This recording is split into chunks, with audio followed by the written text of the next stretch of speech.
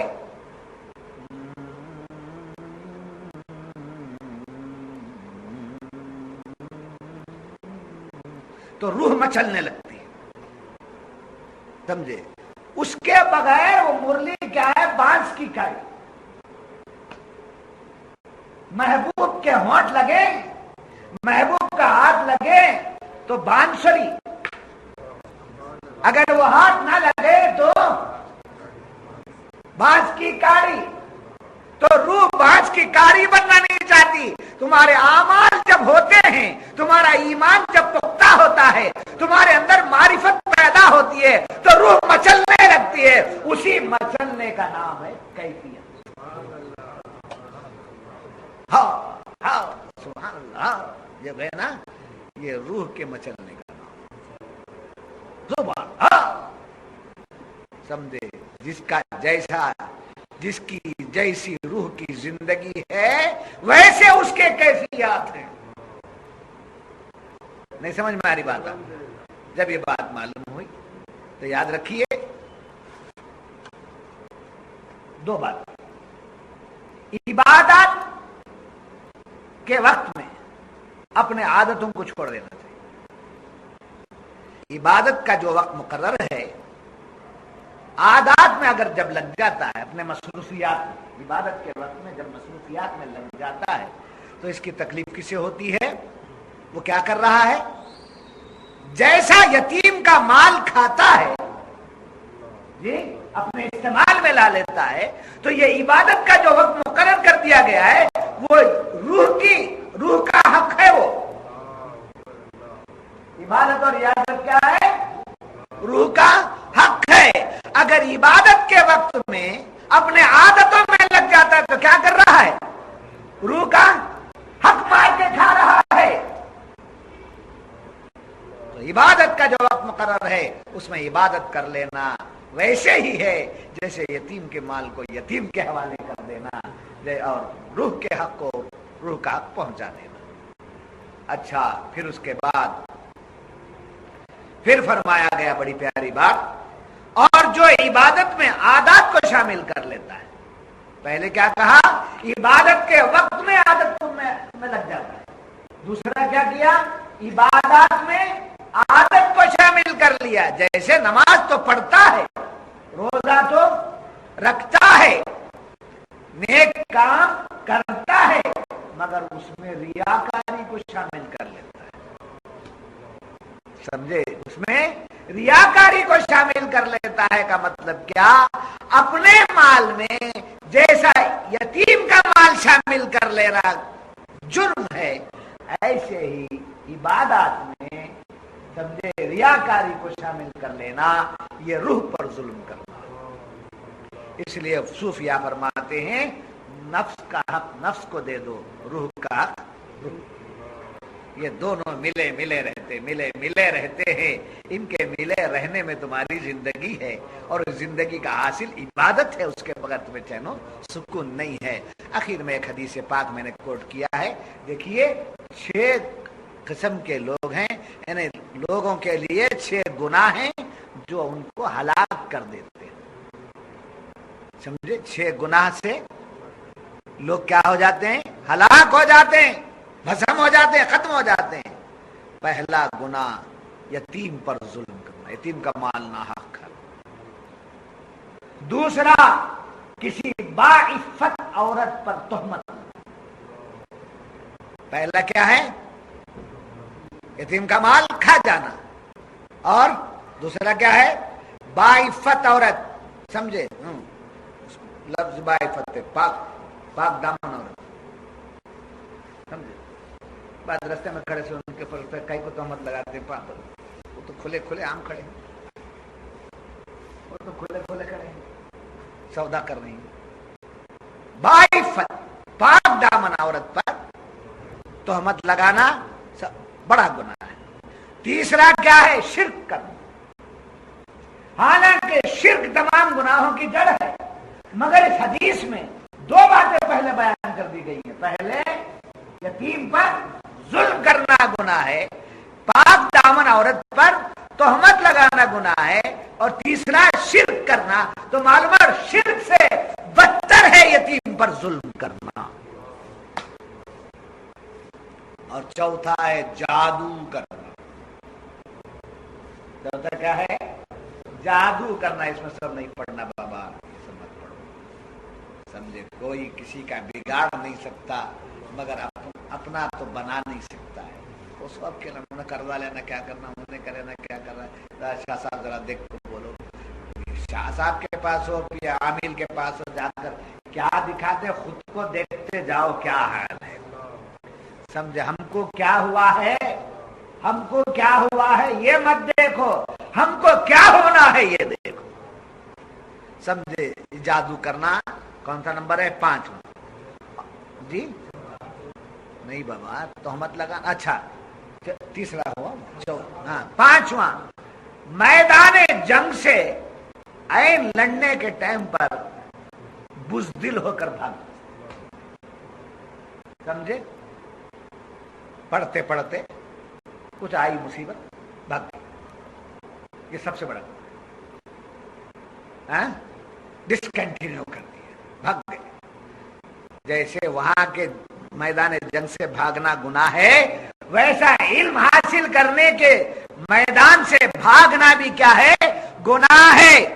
خامشہ میں ہماری دستار ہو جاتی ہے، خوش ہو کر کے رہ جانا کمال نہیں، سادسہ نہیں، اشارہ 10 سال کے بعد میری دستار بندی ہو، میں چھوڑوں گا نہیں، یہ بیٹھ جانا، یہ ہے مجاہدہ۔ بات سمجھ میں آ گئی؟ کتنے نمبر ہوئے؟ 6واں نمبر ہے کسی کو ظلمن قتل کرنا، کسی بھائی کو ظلمن قتل کرنا، یہ کیا ہے؟ یہ 6 گناہ کیا ہے؟ انسان کو ہلاک کرنے والے گناہ۔ چنانچہ ایک شخص حضور کے دربار میں آئے اور آ کر پوچھنے لگے، یا رسول اللہ صلی اللہ علیہ وسلم، یتیم بچہ کی کسی تقصیر پر، کسی قصور پر، کسی غلطی پر اس بچے کو مارنا چاہوں گی، کیسے ماروں؟ کیسے ماروں؟ کیا لے کر ماروں؟ کس طریقے سے ماروں؟ سے کسے؟ یتیم بچے کو کیسے ماروں؟ تو حضور فرماتے ہیں ویسے مارو جیسے تمہارے لاڈلے بیٹے کو مارتے ہو، ایسے مارو جیسے تمہارے لاڈلے بیٹے کو مارتے ہو۔ کیا مطلب ہوا؟ اپنے لاڈلے پیارے بچے کو مارتے ہیں، زور سے مارتے ہیں، ضرب زیادہ دیتے ہیں، کیا کرتے ہیں؟ ہلکا سا۔ تو جیسے اپنے لاڈلے بیٹے کو مار کے سدھارتے ہو، ویسے ہی یتیم بچے کے ساتھ سلوک کرو۔ یہ مت سمجھو کہ اس کا باپ نہیں ہے، اس کا باپ